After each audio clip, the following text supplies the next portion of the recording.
पुण्यातील नाना पेठेतील अंधेकर टोळीचा म्होरक्या असलेल्या सूर्यकांत उर्फ बंडू अंधेकरांच्या घराची बुधवारी पुणे पोलिसांनी झडती घेतली। यावेळी त्याच्या घरातून मोठं घबाड सापडल्याची माहिती समोर आली आहे। पोलिसांना अंधेकरच्या घरातून रोख रकमेसह सोनं, चांदीचे दागिने, गुलमुखत्यारपत्र, साडेखत अशा गोष्टी सापडल्या आहेत। बुधवारी सायंकाळी 5 ते गुरुवारी सकाळी 11 वाजेपर्यंत बंडू अंधेकरच्या घराची झाडाझडती सुरू होती।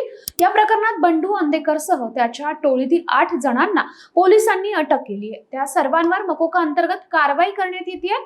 बुधवारी पोलिसांनी बंडू अंधेकर, अमन पठाण, यश पाटील, वृंदावनी स्वराज व तुषार वाडेकर यांच्या घराची झडती घेतली। या झडतीत वृंदावनी स्वराज आणि तुषार यांच्या घरातून 21,000 रोख, 16 मोबाईल, दागिन्यांच्या पावत्या आणि एक दुचाकी जप्त करण्यात आली आहे। तर टोळीचा म्होरक्या बंडू याच्या घरातून 770 ग्रॅम सोन्याचे दागिने, त्याची आजची बाजार भावानुसार 85 लाखाहून अधिक किंमत आहे, 31,000 रुपयांची चांदी आणि 2,45,000ची रोकड पोलिसांनी जप्त केली आहे। बंडू अंधेकरच्या घरात 10 पेक्षा अधिक साठेखत, पॉवर ऑफ अटर्नी, बँकेचं पासबुक, एक कार, विविध कारनामे, टॅक्स पावत्या, पेनड्राईव्ह इतका सगळा मुद्देमाल जप्त करण्यात आलाय।